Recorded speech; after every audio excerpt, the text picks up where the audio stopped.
All right. Well, hello. Thank you very much for joining us. And thank you very much for the great introduction, Fernando. And a happy EMS week to all of my fellow EMS providers in the audience today.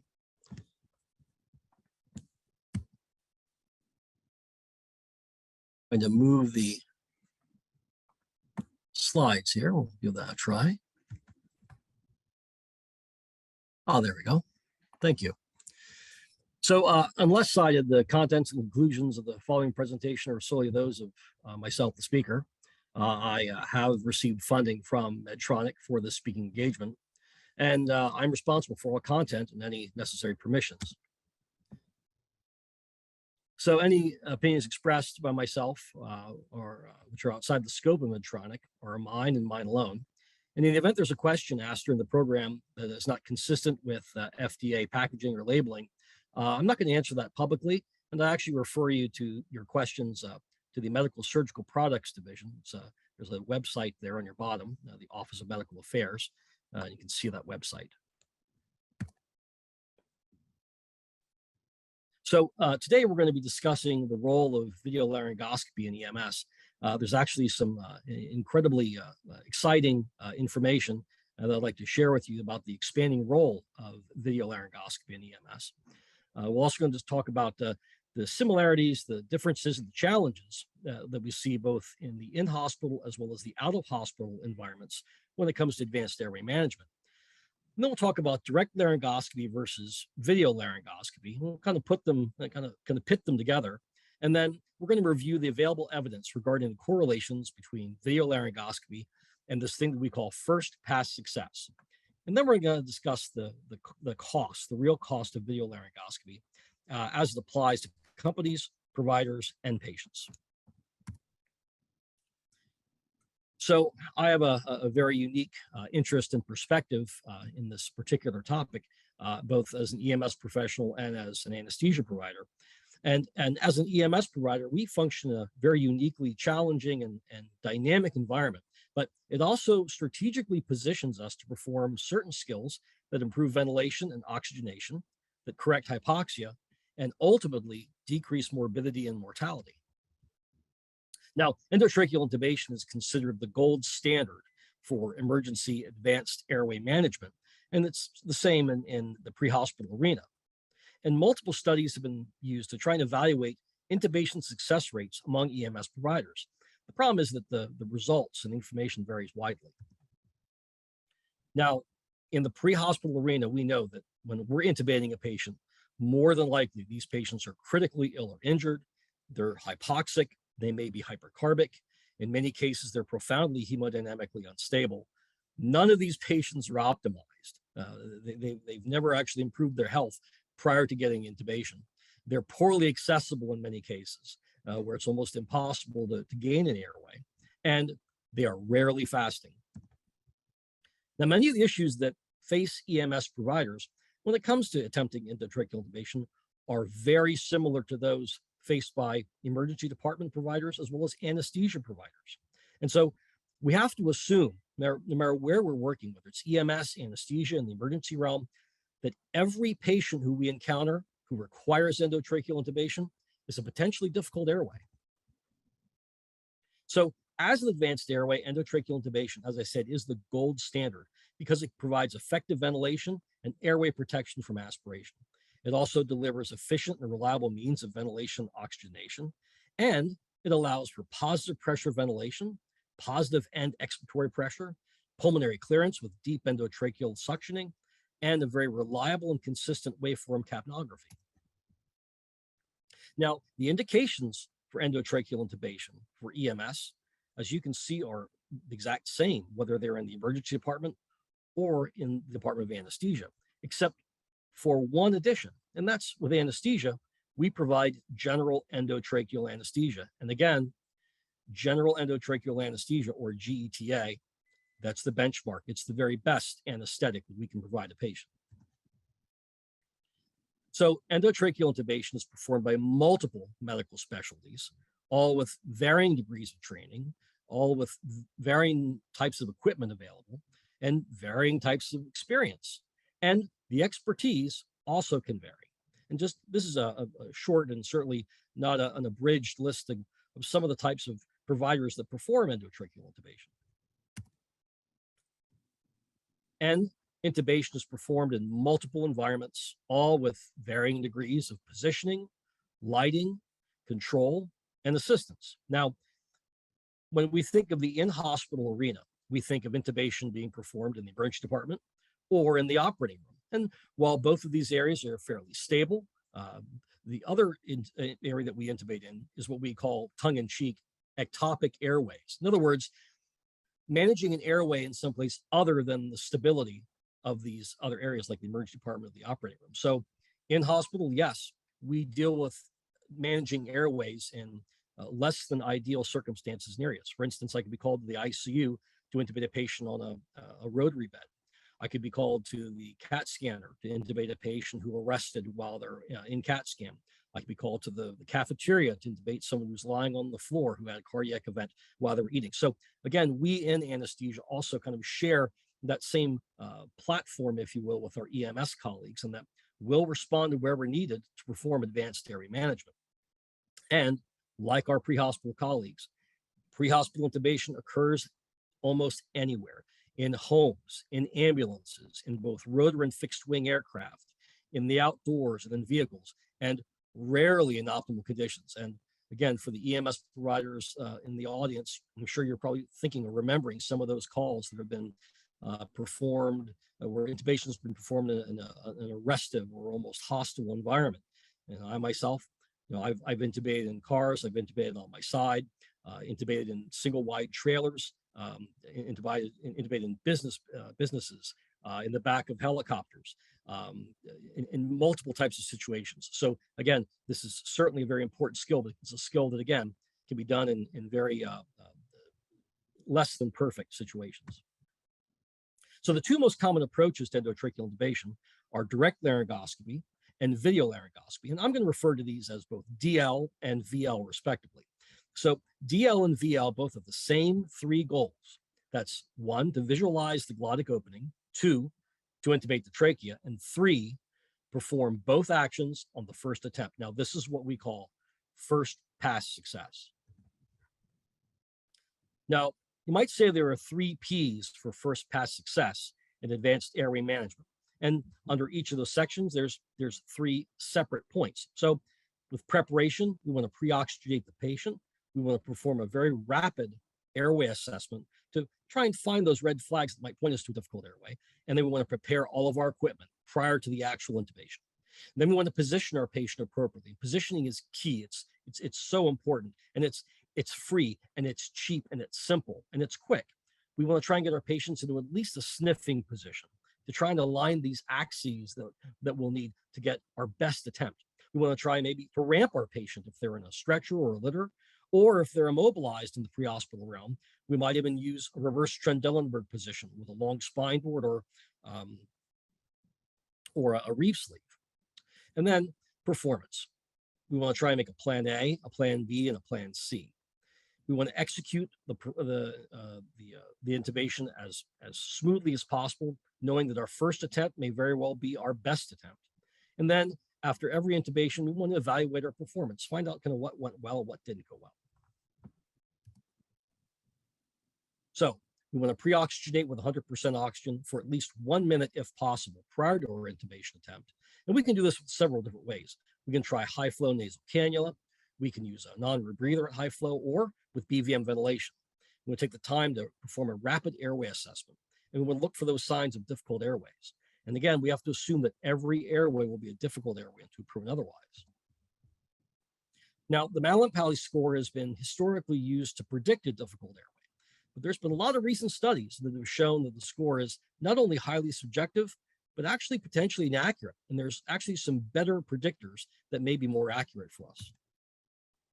So signs of a potentially difficult airway include obesity, third trimester pregnancy, a large neck circumference or a short neck, facial or airway burns or trauma, excessive facial hair, a C-spine injury or suspected C-spine injury, or any types of limited neck movement, any airway obstruction or inflammation, any known radiation or neoplasms to the area, poor or protuberant dentition, a small mouth opening or a scaphoid chin, possibly seen with a patient with Down syndrome, a short thyrometal distance, any blood or emesis in the airway, a history of severe snoring, which might indicate some extra mass in the airway, and a history of a known difficult airway.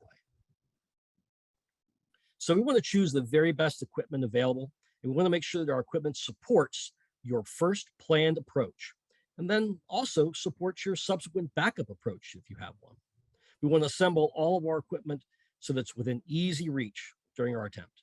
And then again, take the time to position your patient. Now, I tell my students, we always intubate down. We never want to intubate up because we want to try and get that view, those axes in alignment, so that we really get that best opportunity to put that tube where it's supposed to be. So one of those is the head extended or the sniffing position. Another, again, is that ramping or elevation strategy, which again is very simple to do with a stretcher or a litter, or reverse Trendelenburg for immobilized patients. So we want to make a plan and a backup plan. Our primary plan, our plan A, is usually how best to go and get our patient intubated. And in between our plan and our backup plan, we should always have the word ventilate. We should always be ventilating and managing that airway in between any type of intubation attempt, should we have to go to a second approach or second attempt. Oxygenation should always occur before and between plans if necessary. And we want to execute that plan, making sure your first attempt is your best attempt. And again, for those in the audience who've been EMS providers for a long time like me, there are times where that first attempt, that might actually be your only attempt. And you want to make sure that that attempt produces a successful first pass outcome. And then again, evaluate every airway experience and learn what went right, what went wrong, what we can do to improve. And what I like to say is continually train, or train like you fight. So direct laryngoscopy has historically been the primary method for performing endotracheal intubation in the field and in other arenas as well. And the goal for DL is to compress and distract some tissues of the upper airway so that we get this direct line of sight between the provider's eyes and the opening of the glottis. Now, while simple in theory, there are multiple factors that can create challenges and limitations that make DL not only technically difficult, but in some cases actually impossible. And in a recent study, their difficult intubation actually occurs in approximately 3 to 8% of our patients. So when we do our view, whether it's DL or VL, what we're looking for is the view of the glottis. And here we have the Cormack-Lehane grades. And this is how we grade the view of the glottis, whether you're an EMS provider or you're working in anesthesia. And it gives us an idea of our best visualization. So as you can see in the slide, grade 1 is a complete view of the glottis, the cords, and all the surrounding structures. Now with grade 2, you have a partial view of the cords, which is usually the posterior portion, and maybe those bottom arytenoids or the corniculates or the cuneiform cartilages that are partially obscured by the portion of the epiglottis.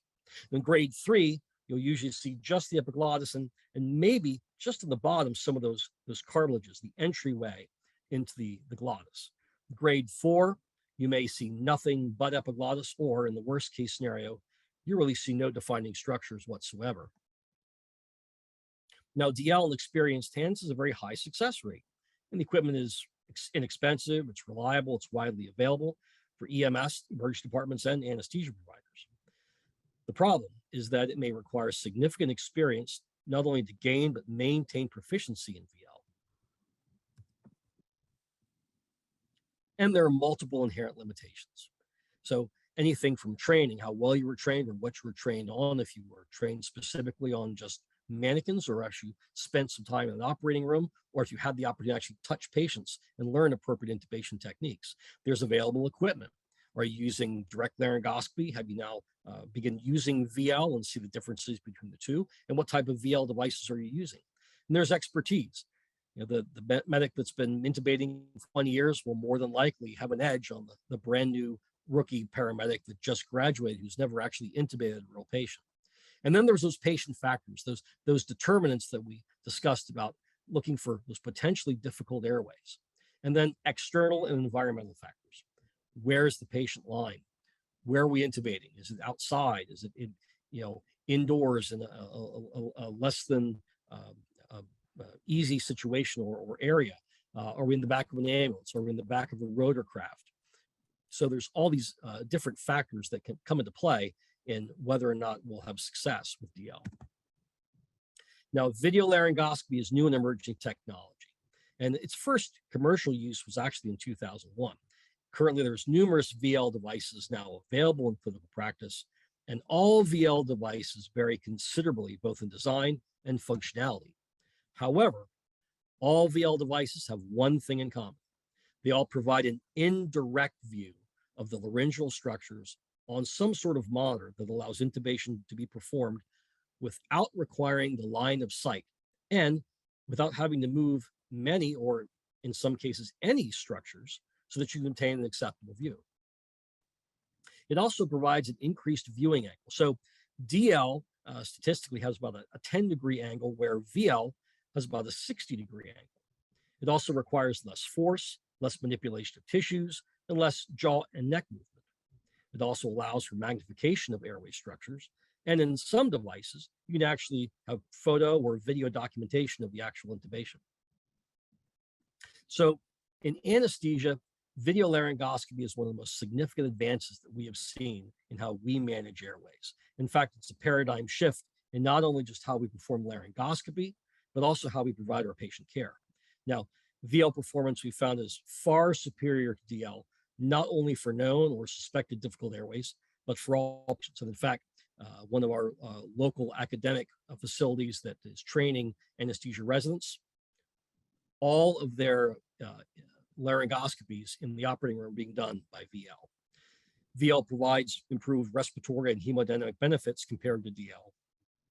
And it's now universally considered to be the first line intubation technique for many routine and most potentially difficult or known difficult, as well as rescue intubations, both in the anesthesia department and the emergency department. And as an aside, I can personally attest to this, that when we're called emergently to ICU or called emergently to the emergency department, our first attempt is always going to be with VL, because we know it's superior, because we know it actually performs better than the old DL technology. So to kind of reinforce this information, Samuels in 2020 did a retrospective analysis of airway device utilization in an anesthesia department in a large academic center in New York City. And what they did was looked at DL versus VL use. And the study showed a downward trend in VL use, with a subsequent significant increase in the use of VL with anesthesia providers. Again, when I first graduated from my program, VL was certainly available to us, but it wasn't available in every room. Now in 2021, we have a VL device in every operating suite. It's readily available. We also have 2 different forms of VL devices in our rescue equipment that we take with us for those ectopic airways, for those emergent airways outside of the operating realm. Now, Albus in 2016 compared the McGrath-Mac VL to the King Vision VL, 2 different types of VL devices, in 66 adult patients with predicted non-difficult airways. So these patients did not have a difficult airway. These were, you might say, a normal airway, if you will. And the primary outcomes were success on first attempt and time to successful intubation. And what they found was a higher first pass success rate with the McGrath compared to the King, 100% versus 89%, and a shorter time to successful intubation with McGrath versus King, 17 seconds versus 38 seconds. So in anesthesia, we find that VL provides improved glottic exposure, increased rate of first pass intubation success, decreased rates of accidental esophageal intubation, an increased overall intubation success rate, both inside and outside of the operating room, and that both EMS and anesthesia share very similar strategies and technologies now to achieve similar goals. And that is, ultimately, we want to enhance patient care and improve our patient outcomes.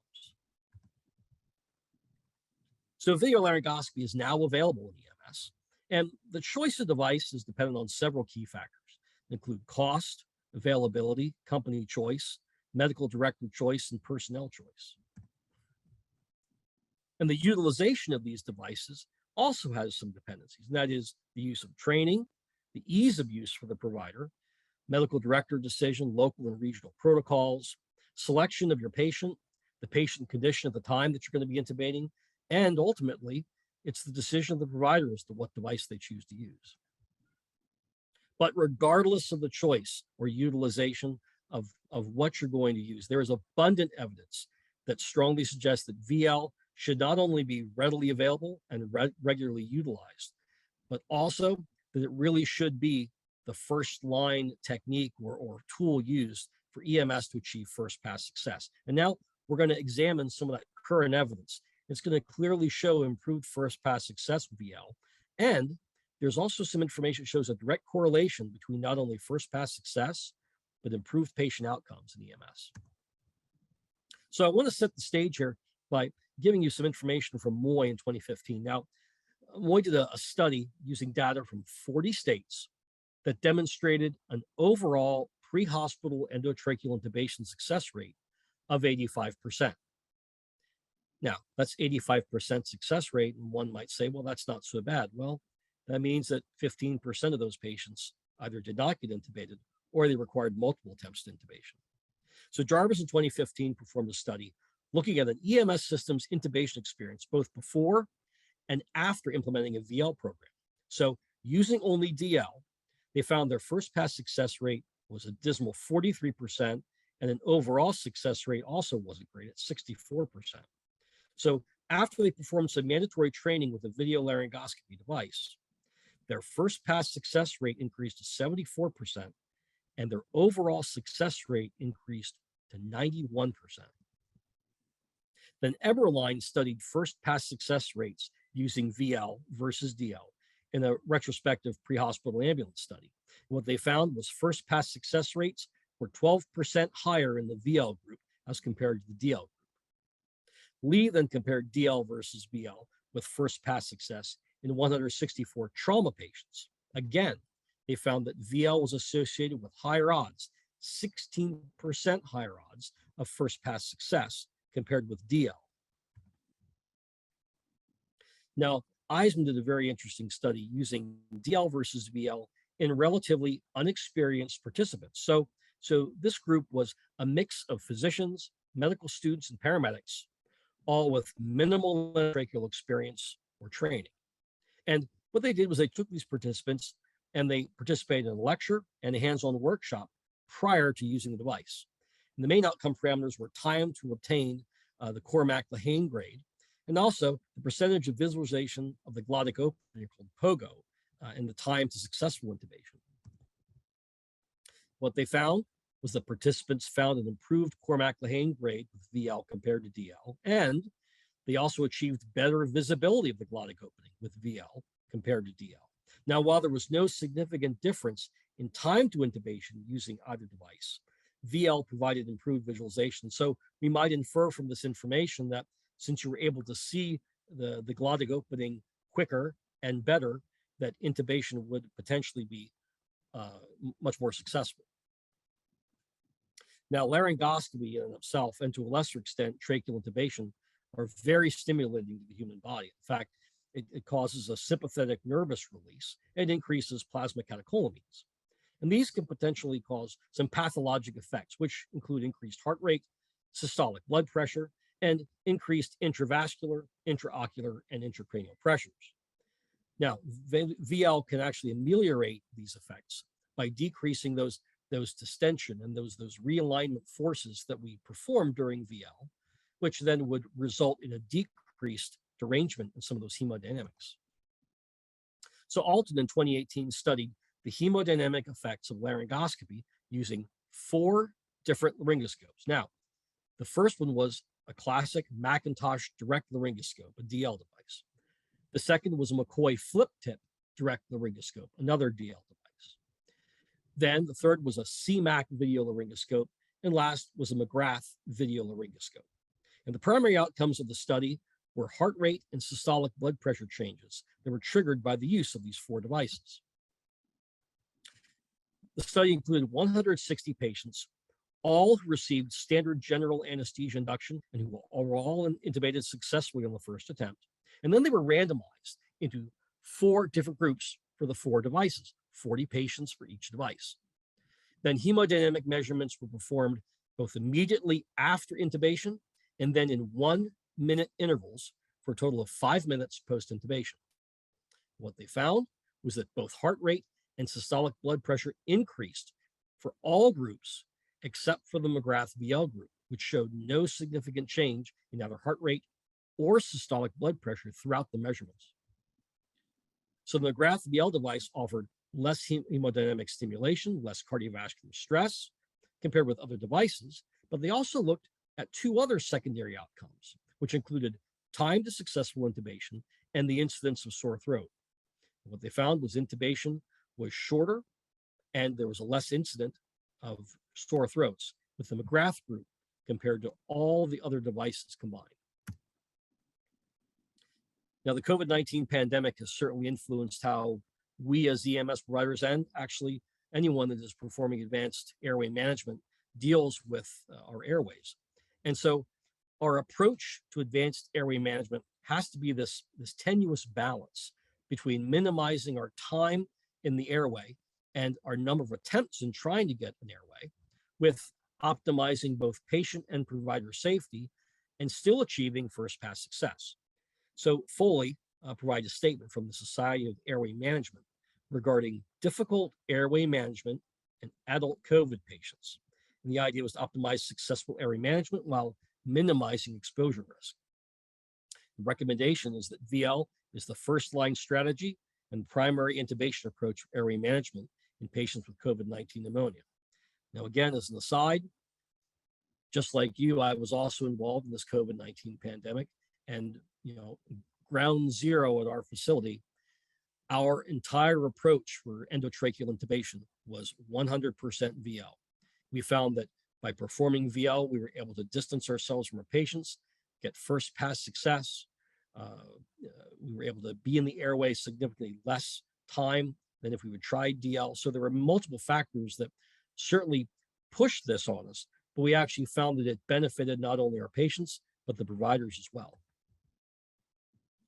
So VL improves glottic visualization and first pass success rates. And of course, this potentially decreases hypoxia and subsequent hypoxic-related injuries, including respiratory failure and cardiac arrest.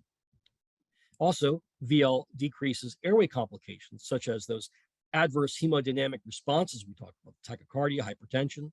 It also potentially decreases soft tissue trauma, dental trauma, C-spine trauma, and accidental esophageal intubation. And VL is currently the most frequently used rescue technique for both failed and difficult intubation, and it has the highest first pass success rate compared to all other traditional and alternative techniques, both pre-hospital and in-hospital. So the other points are that VL also obviates the need for airway reinstrumentation. In other words, in some systems, the ALS providers are placing SGAs pre-hospitally. If they obtain ROSC and they bring the patient to the hospital, we have to remove the SGA and re-instrument the airway to perform intubation. And so that means that we'll have to pull one airway and then replace it with another. So by using first pass success, it's basically first time, one time, the patient gets intubated, rather than having to use some sort of alternative rescue device and replace it with an endotracheal tube. Of course, with first pass success, when the endotracheal tube is in place, it provides better ventilation and oxygenation, gives you PEEP, allows you to do pulmonary clearance, better waveform capnography, aspiration protection. But here's the other benefit. It also provides multiple ventilation modes. So when our patients are resuscitated and they move to those critical care areas, many of these patients may require types of ventilation that can't be given through an SGA. And I'll be honest with you, I've never been called to the ICU or the emergency department to place an SGA emergently. I'm always called there to perform the benchmark skill, which is to go and use the gold standard to place an endotracheal tube. And first pass success with VL provides additional provider safety. While caring for patients with airborne and respiratory infections, it provides that increased distance from the airway, faster identification and intubation, and it allows us to secure that airway in a much safer way. So DL versus VL and EMS, does it actually really make a difference? Well, what is the real cost to companies and providers and patients? Which is more cost effective? And ultimately, does VL really make a difference in patient outcomes, especially when it comes to first pass success? So many times this discussion starts with the dollars and cents. And so prices for DL equipment versus VL equipment, they're all extremely variable. And VL equipment can go from $1,000 up to $20,000. Now, many manufacturers are actually giving EMS services significant discounts so that they can get VL into their hands. And so I think that's that expanding role, that paradigm shift is helping us get this technology a little bit easier. So there's a study that looked at factors and economic outcomes associated with difficult intubation in the United States. Now, this was a big study.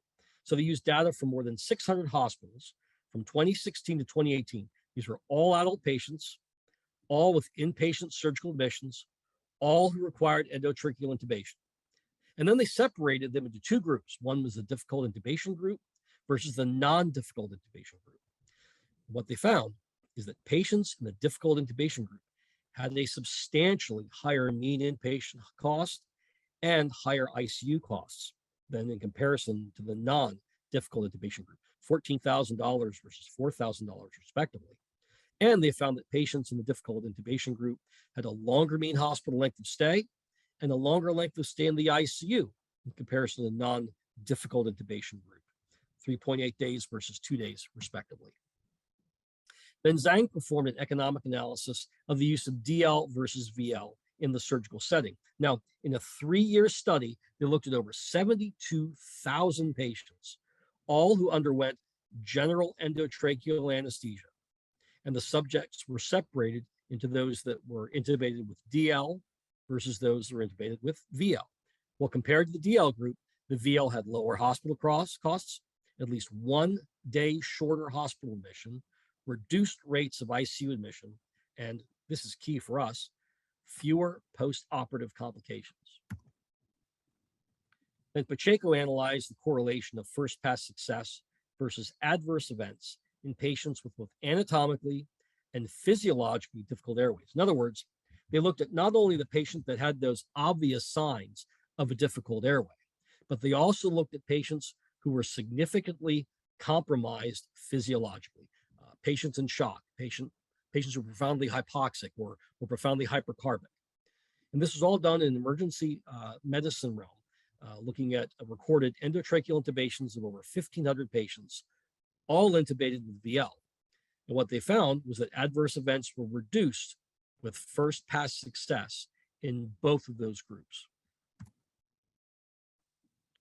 And Sakles in 2015 did this remarkable study. It really kind of drives this home about the importance of first pass success with the incidence of what they described as adverse events. Now, this was a 4-year study of over 1,800 patients receiving endotracheal intubation in the emergency department setting. Now, adverse events were defined as aspiration, oxygen desaturation, accidental esophageal intubation, hypotension, the onset of dysrhythmias, or cardiac arrest. So what they found is that on one attempt, or first pass success, the percentage of patients that had adverse events was about 14%. With 2 attempts, it goes to 47%.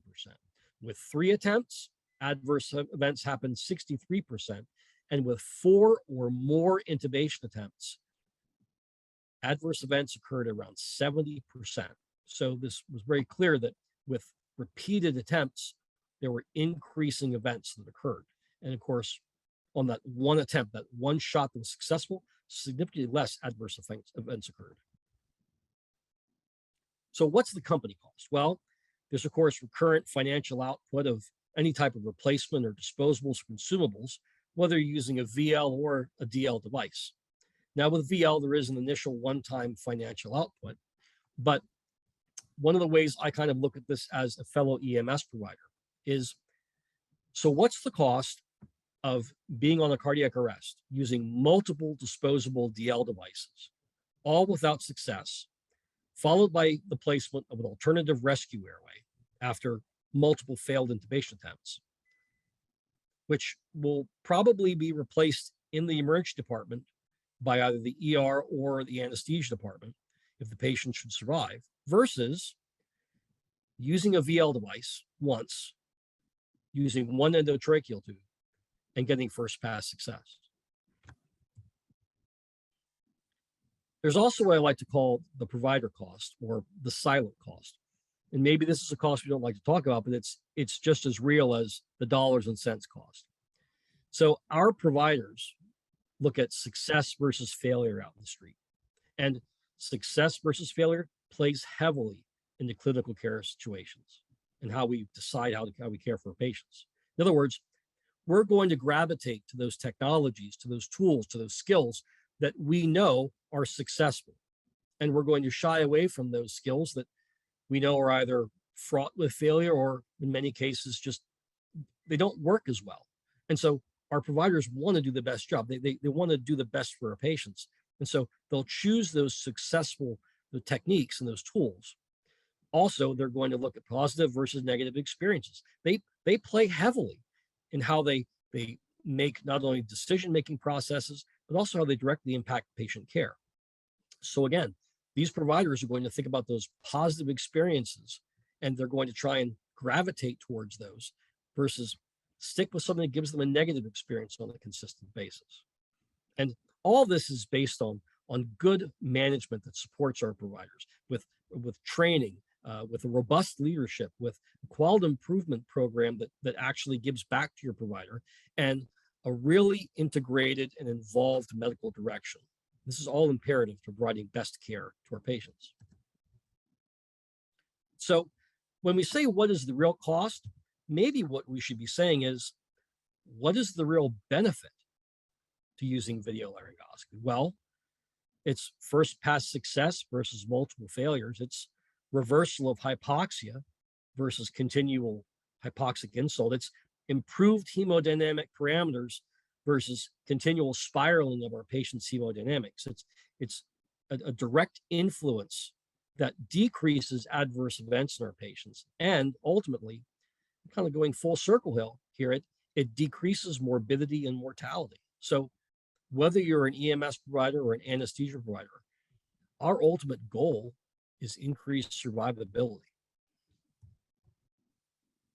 So in summary, we EMS providers are first-line responders. We're able to provide advanced airway management care, and we're strategically positioned to perform certain types of skills, which include the benchmark skill, the gold standard skill, which is endotracheal intubation. And this gold standard is not only the benchmark for EMS providers, it's also held in that same esteem with emergency medicine, critical care medicine, and anesthesia. EMS providers have varying success with endotracheal intubation, and they are frequently faced with difficult airways. Both DL and VL can be used by EMS to perform endotracheal intubation, but no matter what device you choose, our main goal should always be first pass success. It's doing whatever we can to make sure that our first intubation attempt is not only our best intubation attempt, but it's the only attempt we need. We get the patient intubated on the first shot every time. We want to make sure that we prepare, that we position our patient, and that we perform that skill with, again, our goal is first pass success. There's evidence that clearly shows the superiority of VL versus DL in achieving first pass success, not only in the anesthesia department, but also in the emergency world as well. First pass success may actually improve patient outcomes, and the ideal VL device needs to be safe, it needs to be efficient, it needs to be affordable, reliable, cost-effective. It should be able to use across all age groups in any location, in any environment, be easy to teach, be easy to master compared to other traditional laryngoscopes. And as an aside, again, I've been in both sides of the hospital, you might say. I've been on the outside and I've been on the inside. And most recently, we just upgraded to a new video laryngoscope. So we've had VL on our ALS unit for several years. We just upgraded to a new device. And in the past several months, we've had some remarkable saves. One of our providers, our deputy chief, who's a pre-hospital nurse, had a cardiac arrest under some farm machinery. We live in central Pennsylvania in a very mountainous kind of agrarian area. And while they're trying to rescue this patient from underneath this farm machinery, she was able to successfully intubate the patient using a VL device while he was still entrapped and was resuscitated. Myself, just a few weeks ago, I was called for an unresponsive person who ended up being a massive stroke. And this woman was in a single wide trailer trapped between the bottom of her bed and a dresser. And she was a fairly obese patient. We were calling fire rescue to help us extricate the patient, but she had a compromised airway. So again, she was in a less than optimal condition, poorly accessible. But even with my back against her far wall on my knees, I would never have been able to provide or perform a DL intubation. But with our VL device, first pass success. And this is just one of many. I could also share with you multiple stories from in-hospital with any number of types of patients. In fact, again, in the hospital, we just recently had an ACE inhibitor over angioedema patient. Again, with DL, it would have been very, very difficult. With VL, first pass success. So again, these are just just a few stories of where VL has really made the difference. It's been a game changer in how we deal with patients. But the last thing I'd like to share with you is what I share with all of my students, whether they're EMTs, paramedics, nurses. And that is that today we've talked about video-laryngoscopy, but our greatest contribution in EMS should be managing the airway. In other words, doing airway management, whether it's basic or advanced, it's not a singular skill, and it's not it's not a skill that can be taken lightly. It's a perishable skill. It's a low volume, high risk skill, and in actuality, managing an airway, it's a constellation of events, and it all begins with simple things like opening the airway, like maintaining an open airway, like if the patient requires artificial ventilation, that we provide BVM ventilation with the goal of getting good chest rise, of adequate tidal volumes. And then once we know we have an open airway and we can manage that airway, then we can progress to an advanced level airway and have that safety net that, well, we always want to achieve first pass success. And we always want to get that tube in on the first shot. If we don't, we can always fall back and know that we can manage the airway with basic maneuvers. So in closing, we now know that EMS has the accessibility to video-laryngoscopy. It's both affordable, it's both reliable, and it certainly shows superiority versus DL. And so really the only question that we have to ask ourselves as EMS providers is, what are we waiting for? So I'd like to thank you very much for your attention to this webinar today, and I'll be happy to take any questions anyone might have.